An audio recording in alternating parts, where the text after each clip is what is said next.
Imagine a world where your entire life, your safety, your children's next meal depended on one person, and then, in an instant, that person was gone. What would happen if the very ground beneath your feet ceased to be yours? If your name became a whisper of pity and scorn, all because of an absence you did not choose? Welcome to 750, at a time when, for a peasant woman, widowhood wasn't just heartbreak. It was a descent into a brutal, unforgiving abyss. Number 6. The unseen, unsung labor and the bleak future. Life for a peasant woman in 750 AD was never easy. From dawn till dusk, her hands knew no rest. She toiled in the fields, alongside her husband, under the watchful eye of the sun and the unforgiving gaze of the Lord's bailiff. Her body was a tool, shaped by the demands of the earth and the endless cycle of planting and harvesting. She spun raw wool into thread. She wove the thread into cloth for tunics and blankets. She kneaded dough for meager bread. She fetched water from the distant well, balancing heavy buckets on her shoulders. She gathered firewood, her back aching from the stoop. Her day began before the cock crowed and ended long after the stars peppered the ink-black sky. Every single day was a testament to endurance, a battle won simply by seeing the sun rise again. But even this relentless grind, this ceaseless motion of survival, held a certain rhythm, a partnership. She had a man beside her, a husband who shared the burden, who might lift a heavy sack of grain, who might stand guard against a wandering wolf, who offered a fleeting moment of quiet companionship after a long day's work. His presence, however subtle, provided a vital counterbalance to the crushing weight of their existence. Then he was gone. Perhaps he succumbed to a sudden fever, a virulent cough that stole his breath in the night. Maybe a rogue boar gored him while he was hunting in the Lord's woods, or an accident with a clumsy plow, or a stone falling from a crumbling wall. In that harsh era, death was a constant, unwelcome visitor, striking without warning, leaving behind only emptiness and a gaping hole in the lives of those left behind. For the peasant woman, the immediate shock of grief was quickly overshadowed by a more primal, terrifying realization. All the labor, all the endless tasks that were once shared, however unequally, now fell entirely upon her shoulders. Imagine waking up in the pre-dawn chill, not just to the usual demands, but to the crushing knowledge that every single ounce of physical exertion, every decision, every burden was now yours alone. The fields still needed plowing, but who would guide the oxen? The crops still needed tending, but who would provide the sheer strength for hours under the sun? Her hands, already calloused and rough from years of unending work, now had to take on tasks previously reserved for a man. She might attempt to hitch the plow to the scrawny ox, wrestling with the heavy leather harness, her muscles screaming in protest. She might try to fell a tree for firewood, her small axe bouncing off the thick trunk, knowing that if she did not succeed, her children would shiver through the night. The concept of division of labor was not a luxury. It was a fundamental necessity for survival in a world where brute strength and physical endurance were often the deciding factors between a meager harvest and outright starvation. With her husband gone, that division shattered, leaving her with an impossible double burden. Cooking fires still needed stoking, the food still needed to be prepared, the clothes still needed mending, the children still needed constant supervision and care. These were tasks that were traditionally her domain, yes, but they were often accomplished with a fleeting moment of assistance, or at least the knowledge that her husband was out providing, protecting, contributing in his own way. Now there was no one to bring home a rabbit from the forest, no one to mend the leaky roof, no one to repair the broken hoe. Every single chore, every single maintenance task, every single act of provision rested squarely on her shoulders, which already sagged from years of toil. Consider the sheer physical toll this took. peasant woman's body, though hardened by constant work, was not built for the same kind of heavy labor as a man's. Yet she had no choice. Day after day she would push herself beyond endurance. Her back would ache with a deep, persistent throb. Her hands would crack and bleed. Her muscles would scream in protest. Not just at the end of a long day, but constantly, a dull, nagging pain that never truly subsided. Sleep offered little respite, as she was often disturbed by crying children or the gnawing anxiety of the next day's impossible tasks. There was no concept of a day off, no sick leave, no rest. If she fell ill, the work simply did not get done, and her family starved. Her body was a machine, and now it was running on fumes, forced to perform beyond its limits until it inevitably broke down. And what did this relentless, unending labor promise her in return? Nothing. Absolutely nothing beyond the hope of survival for another day. There was no concept of a pension, no social security, no retirement fund. For peasant women in 750, at old age was not a time of rest and ease. It was a period of increasing vulnerability and dependence. If she was lucky, her children might grow to adulthood and be able to support her, but that was a gamble in itself. High child mortality rates meant many of her offspring might not survive.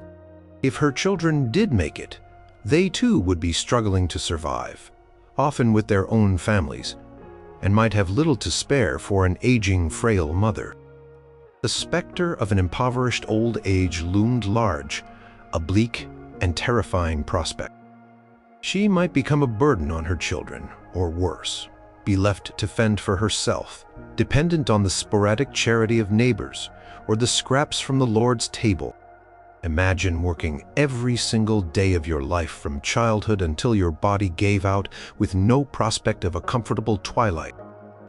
Her future was not just uncertain, it was almost certainly a continued struggle marked by increasing infirmity and diminished capacity, all while the demands of survival remained relentless. There was no escape, no upward mobility, no change in circumstances that would alleviate her endless toil. The cycle of labor was simply passed down, generation after generation. A never-ending chain of physical exertion and material deprivation, often made even more brutal by the sudden, profound loss of a husband. The very idea of a future was a luxury she could not afford to contemplate beyond the immediate needs of food and shelter for the day. Number 5. The psychological and spiritual gauntlet. Grief is a universal human experience, a raw, aching pain that transcends time and place. A peasant woman in 750 had, like any human being, loved her husband. He was her partner in survival, the father of her children, perhaps the only person in her life with whom she could share the quiet burdens and small joys of their hard existence. His death, therefore, was not merely an economic catastrophe. It was a profound personal tragedy. The initial shock would give way to a crushing sorrow, a hollow ache in her chest that nothing could fill. But unlike modern societies that allow for periods of mourning, of withdrawal and reflection, her world offered no such luxury. The demands of survival were immediate and unforgiving. There was no time for tears, no space for contemplation, no opportunity to truly process the monumental loss. The fields still needed tending. The children still cried for food. The fire still needed stoking. Grief became a burden she had to carry in silence, a heavy weight in her heart that she could not lay down even for a moment. Beyond the personal sorrow, there was the crushing weight of societal and spiritual interpretation of her husband's death. In a deeply religious and superstitious era, events were often attributed to divine will or worse, to darker forces. Why did her husband die? Was it a punishment from God for some unknown transgression? Had she unknowingly angered a saint? Or perhaps, was it the work of evil spirits, a curse, or even, in the darkest corners of her mind, a subtle accusation leveled by gossiping neighbors that she herself was somehow responsible? Imagine the gnawing anxiety that would plague her mind. Every cough from her child, Every meager harvest, every unexpected illness could be interpreted as further divine displeasure. This wasn't just abstract fear, it was a daily, visceral terror that her misfortune was a sign of cosmic disapproval, a mark against her and her remaining family. The Church, while offering solace, also often reinforced a sense of divine retribution, emphasizing sin and penance.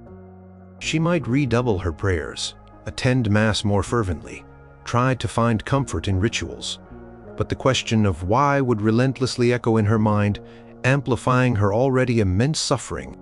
The loss of a husband also meant the loss of a certain spiritual protection within the household. In the patriarchal society of 750, the man was often seen as the spiritual head of the family, responsible for leading prayers, ensuring proper observance of religious duties, and often serving as the primary connection to the local priest.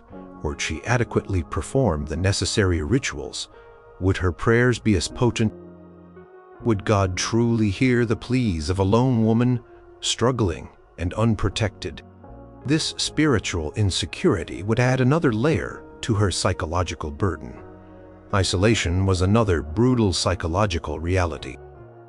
While her neighbors might offer a fleeting word of sympathy, they were also struggling for their own survival. They couldn't afford to share their meager resources or their precious time. And in a society where a woman's social standing was so intrinsically linked to her husband, widowhood often brought with it a subtle or sometimes not so subtle shift in how she was perceived. She might become an object of pity, certainly, but also perhaps of suspicion, of gossip, of a quiet distancing. She was no longer part of a stable, recognized unit. She was an anomaly, an incomplete household. Imagine the loneliness, the silence in the small hut after the children finally slept, the absence of a voice, a presence, a shared glance, constant gnawing anxiety about how she would manage, coupled with the profound grief, could lead to a deep, debilitating depression. There were no therapists, no counselors, no understanding friends to talk to. She would have to carry this immense emotional weight alone, day after day, year after year, with only the relentless demands of survival to distract her, however briefly. Her mind would become a battleground of sorrow, fear, and relentless worry, a psychological gauntlet that few could navigate without succumbing to despair. Constant stress, the fear of starvation, the threat of losing her land or her children, the physical exhaustion, all of these would amplify her psychological distress. Her sleep would be restless, plagued by nightmares or the constant churn of worries. Her body might begin to show the signs of this immense mental strain: chronic headaches, digestive issues, a general sense of unease and tension. She might become withdrawn, her spirit dulled by the ceaseless struggle. The once vibrant young woman, perhaps full of small hopes and dreams, would be transformed into a shadow of her former self, a living testament to the brutal realities of a world that offered no quarter to the vulnerable. Her heart, once full of love and partnership, would be hardened by the constant fight for survival, leaving little room for anything but fear and an enduring, silent sorrow. Number 4. The threat of forced remarriage, or a life of celibacy. In the complex web of medieval society, a peasant woman's autonomy, her ability to make choices about her own life, was severely limited. Her marital status was not merely a personal matter, it was an economic, social, and legal one, often dictated by the needs and desires of the landowning lord. When her husband died, she did not simply become an independent woman. She became a valuable asset or liability in the eyes of her lord. Land, taxes, and labor were paramount. A widow, especially one with rights to land or a tenancy, represented a break in the traditional chain of obligation, and the lord would swiftly move to re-establish control. Imagine, if you will, the raw grief still clinging to her like a shroud, her body weary from endless toil, her mind reeling from the sudden void left by her husband's death. Yet, before the mourning period, however brief it was, could even begin to offer a modicum of solace, she might face the chilling prospect of forced remarriage. This was not a matter of finding a new partner for love or companionship. It was a brutal calculation of practicality. The Lord needed his land, worked, his taxes paid, and his labor force stable. A widow, particularly one with strong sons who could inherit her husband's obligations, represented a means to ensure these things. The Lord might and often did decree that she marry another man of his choosing. This choice was no choice at all. It was an imposition. She would have little to no say in the identity of her new husband. He might be a man significantly older than herself, perhaps another widower who needed a woman to manage his household and tend his fields, or a young man without land seeking to gain some through marriage. He might be kind, or he might be cruel. His character was irrelevant to the Lord. Her role was simply to provide continuity, to ensure the land remained productive, and to bear more children who would become new laborers for the Lord. The woman, who had just lost her beloved partner, was now expected to open her home, her life, and her body to a stranger, often an unwelcome one, under the threat of losing everything if she refused. To defy the Lord was to risk not just her land, but her very survival and that of her children. This forced remarriage carried immense psychological and physical risks.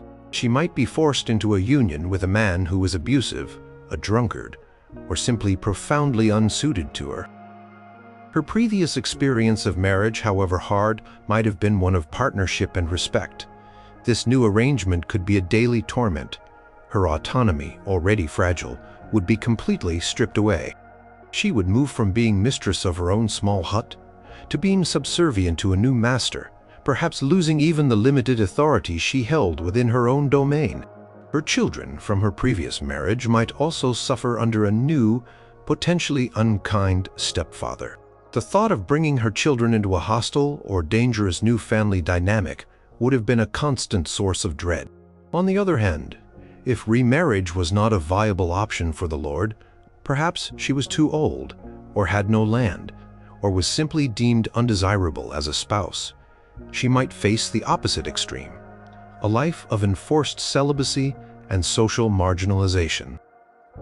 For a peasant woman, particularly a young one, remaining unmarried carried a deep social stigma. Her role was to be a wife and mother. Without a husband, she was seen as an incomplete person, potentially a burden, or worse, a source of moral temptation if she was perceived as loose. If she had no family to take her in, no land to work, her options were dire. She might be forced into servitude, becoming a maid in a wealthier household, working for meager food and shelter. She might become a beggar, dependent on the sporadic charity of others. Or, in some rare instances, particularly if she had some minimal resources or a strong spiritual inclination, she might seek refuge in a religious order, though entry into convents was often reserved for women from wealthier families, and peasant women would typically only be accepted as servants to the nuns, not as full members. Even then, such a life meant a complete severance from her former world, often from her children, and a commitment to a cloistered existence. The choice then was often between two equally grim paths: a life of forced submission to a new, potentially abusive husband, or a life of extreme poverty, social ostracism, and isolation, all under the constant watchful eye of a society that judged women by their marital status. The idea of truly independent, single womanhood, by choice and with dignity, was virtually non-existent for a peasant woman in 750 AD. Her fate was inextricably linked to the whims of Mem, her deceased husband, her lord, and the new man who might be forced upon her. This brutal lack of agency, the crushing weight of external control over her most intimate life choices, was one of the most profound and terrifying realities of widowhood. It was a stark reminder that in her world, a woman's body, her labor, and her future were rarely her own. Number 3. The relentless burden of child-rearing alone. For a peasant woman, in 750, children were both a blessing and a burden. They represented continuity, the future of the family line, and a source of labor as they grew. But they also represented extra mouths to feed in a world where food was scarce, and their early years were a constant drain on a mother's already limited energy and resources. When her husband was alive, the burden, though heavy, was shared. He would provide the primary income or sustenance from the land, bring in game or fish, tend to the heaviest farm tasks, and perhaps even offer a fleeting moment of relief by distracting a crying infant or teaching an older child a rudimentary skill.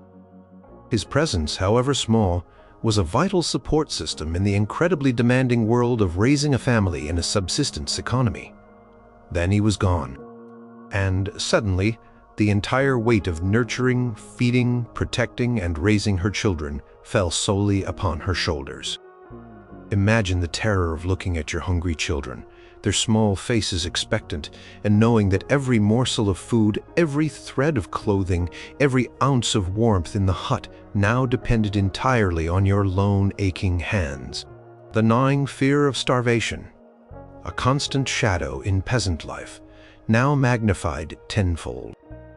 A mother's instinct to protect her children was primal, but in 750 that instinct was brutally tested by the stark realities of their existence. Children, especially young ones, could not contribute significantly to the backbreaking farm labor required to survive. They were primarily consumers of resources.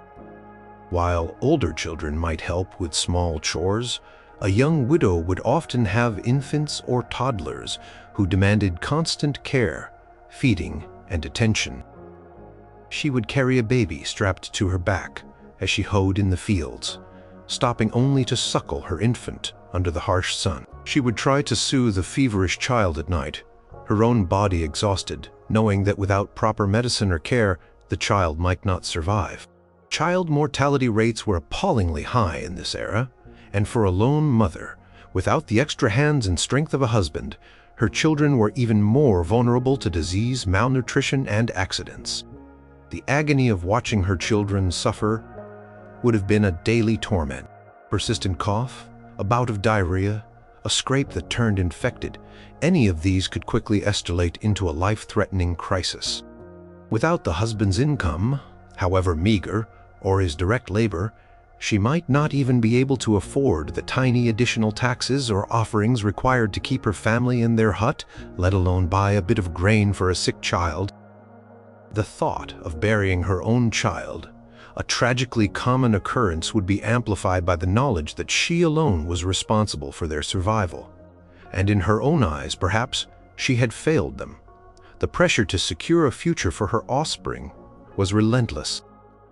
If she had sons, they represented the potential for future labor and support, but they needed to be kept alive, fed, and taught the skills necessary for survival in their world. If she had daughters, their future often depended on securing a good marriage, which was difficult for a family without land or a stable male head. She would have to consider desperate measures. The most brutal solution for a widow unable to feed all her children might be to indenture them, essentially selling their labor for a set period in exchange for food and shelter with another family. This was a heartbreaking decision, akin to giving away your child, often with little hope of seeing them again or knowing their fate. Or she might have to send them to wealthier relatives if she had any, hoping they would be cared for, but again relinquishing parental control and facing the pain of separation. Imagine the emotional toll. Every smile from her child would be tinged with anxiety about their next meal. Every tear would be a reminder of her precarious position. She was the sole provider, the sole protector, the sole comforter. There was no one to share the small victories, no one to commiserate with after a particularly trying day, no one to take the burden even for an hour. Her life was a constant cycle of giving, nurturing, and worrying, all under the shadow of potential disaster. The society of 750 AD offered little in the way of formal support for single mothers. There were no orphanages, no welfare systems, no food banks. Charity was often localized and sporadic, dependent on the goodwill of a local lord or a sympathetic church. For the most part, a widow was on her own. Her children a testament to her past life and a profound challenge to her present one. The physical demands of raising children alone were immense, but the emotional and psychological strain, the constant fear for their survival, the agonizing decisions about their future, made child rearing alone one of the most relentlessly brutal realities. Each small, hungry face was a constant, stark reminder of her impossible burden. Number 2. Stripped of protection and social standing in the intricate social hierarchy of 750, a woman's identity and safety were inextricably linked to the men in her life. First her father, then her husband. He was her legal guardian, her economic provider, and her social shield. He was the one who represented her interests in the local community, spoke on her behalf, and protected her from external threats, both physical and social. He was her link to the land, to the village community, and to the authority of the Lord. His presence, however subtle, conferred a certain measure of respect and protection upon her. When he died, that entire intricate web of protection and identity dissolved, leaving her suddenly, terrifyingly exposed. Imagine the abrupt shift. One day, she was part of a recognized household, a family unit with a male head, however humble. The next, she was a widow, a woman alone, in a deeply patriarchal society. Her social standing plummeted. She was no longer wife of husband's name. She was simply the widow, a figure often viewed with pity, sometimes suspicion, and frequently as an easy target. She lost her voice in communal affairs. Decisions about the village, about land use, about collective labor, these were typically made by men. Without her husband, she might find herself completely excluded, her opinions dismissed, her needs ignored. The loss of legal standing was particularly devastating. In many customary laws of the time, women had limited rights independent of a male guardian, while a widow might retain certain dower rights to land or property if her husband had held them. These rights were often precarious and easily challenged. Without a man to defend her claims, she was vulnerable. Imagine a greedy neighbor encroaching on her small plot of land, or a local bailiff demanding an unfair tax. Who would she turn to? Without her husband's voice, her physical presence, or his ability to leverage social connections, her appeals might fall on deaf ears. She might be cheated, defrauded, or simply ignored, with no legal recourse. The very concept of justice was often a luxury afforded to those with power or powerful protectors. A lone peasant widow rarely had either.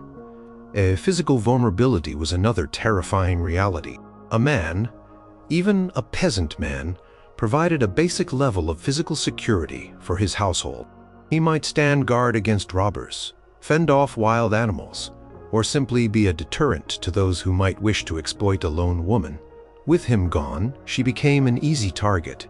Petty thieves might raid her meager stores.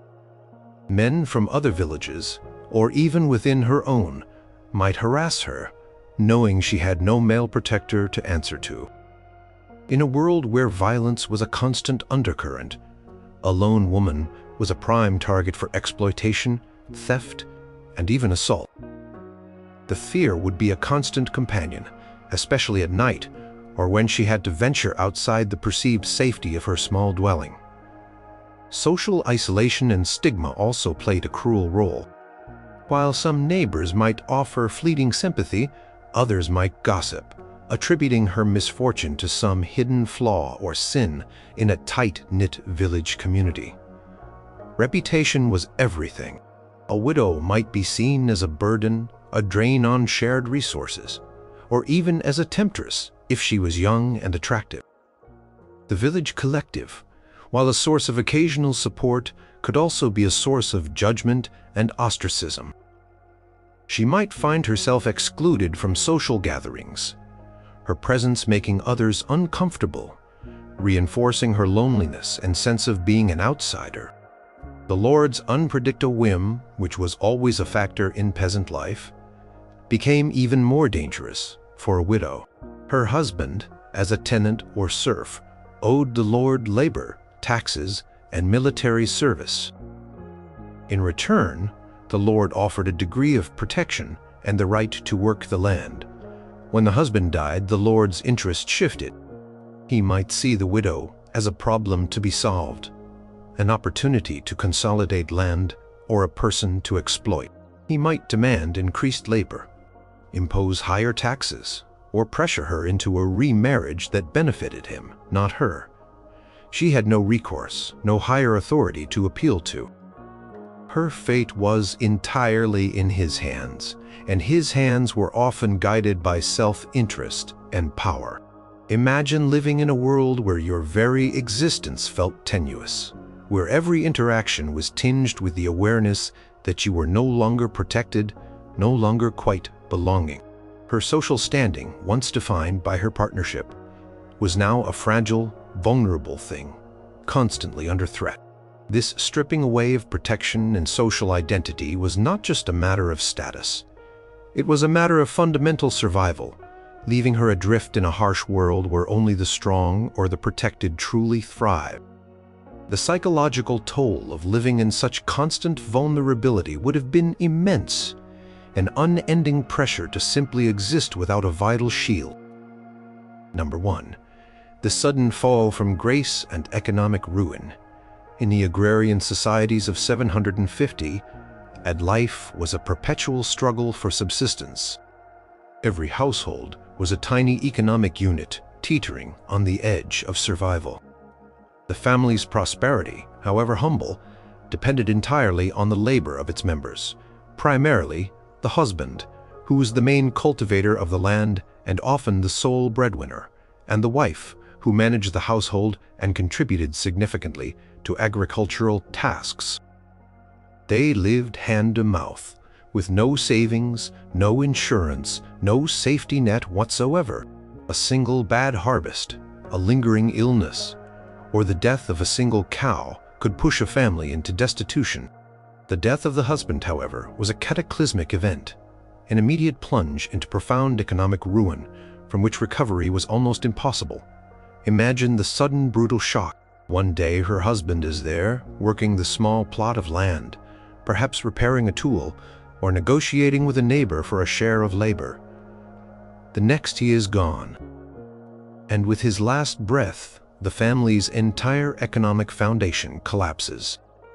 Primary source of labor, the strongest back for plowing and harvesting, the person responsible for most of the external dealings that brought in the family's meager income, vanishes. This isn't just a reduction in income, it is an obliteration. For peasant families, wealth was not measured in coins, which were rare and often only used for taxes or large purchases, but in land tools and the ability to produce food. Their lives were intimately tied to the land they worked, usually as tenants or serfs under a lord. The right to work that land, to sow and to reap, was often tied directly to the male head of the household. When he died, his widow did not automatically inherit his rights in the way we understand inheritance today. Instead, she might face immediate and terrifying challenges to her tenancy. The lord might demand a heriot, a payment in the form of the best animal or chattel, effectively crippling the family's assets. He might decide to reclaim the land, to lease it to another male tenant, or to impose harsh new conditions. Without her husband, fulfill the labor service owed to the lord, to pay the rent in grain or goods, or to appear before the manorial court. The widow and her children were suddenly vulnerable to eviction. Consider the immediate impact on their daily lives. Before, they might have had enough grain stored in their meager granary to last a few weeks or months. Now, with no one to bring in new food, no one to tend the crops with the necessary strength, those stores would quickly dwindle. The looming threat of starvation, always present, now became a terrifying, immediate reality. Every bite of food became a stark reminder of their precarious existence, every empty stomach a sign of their deepening crisis. Debt was another inescapable snare. Even peasant families incurred debts, perhaps for a tool, for seed grain, or for emergency food during a lean season. With the husband gone, there was no one to repay these debts. Creditors, often other villagers or the lord himself, would demand what was owed. Without the means to pay, the widow might be forced to sell off her few remaining possessions, a cow, a pig, or even her few precious tools, further eroding her capacity to work and survive. She might even be forced to pawn her children's meager clothes or her own, leaving them with nothing but the rough homespun on their backs. Taxes, too, remained an unyielding burden. The Lord's taxes, the church's tithes, and various feudal dues did not disappear just because a man had died. In fact, they might even increase, with the Lord seeing an opportunity to extract more from a vulnerable widow. Imagine being faced with demands for grain or labor that you simply cannot provide, knowing that failure to comply could mean immediate eviction, brutal punishment, or the loss of everything you possess. There was no leniency, no understanding of individual hardship. The system was rigid, unforgiving, and designed to extract resources regardless of personal tragedy. The loss of the primary breadwinner also meant the family's entire subsistence. Economy was thrown into chaos. Peasant household relied on a diversified set of skills and labor. The man's heavy field work, hunting and maintenance. The woman's animal care, cooking, spinning, weaving, and gardening. When the man was gone, the heavy field work, crucial for producing the staple grain, was often impossible for the woman to do alone, or at least not as efficiently. Without this central activity, the entire cycle of food production was broken. She might attempt to hire laborers, but without money or excess grain, that was impossible. She might try to manage the plow herself, an arduous and often futile task, or she might be forced to abandon the small plot entirely. If she did, she would have no source of food, no means of supporting herself or her children. Her only recourse would be to become a beggar, dependent on the charity of others, or to sell herself and her children into servitude, a grim and desperate fate. This immediate economic collapse was not a slow decline. It was often a sudden, brutal plunge into destitution. Her social standing, her physical protection, her spiritual peace, all were tied to this fundamental economic reality. When the ability to feed oneself and one's children disappeared with the death of her husband, every other aspect of her life became a desperate struggle for survival. A reality that permeated every waking moment and haunted every fitful sleep. The brutal truth was that for a peasant woman in 750, widowhood meant instant, profound, and often irreversible economic ruin.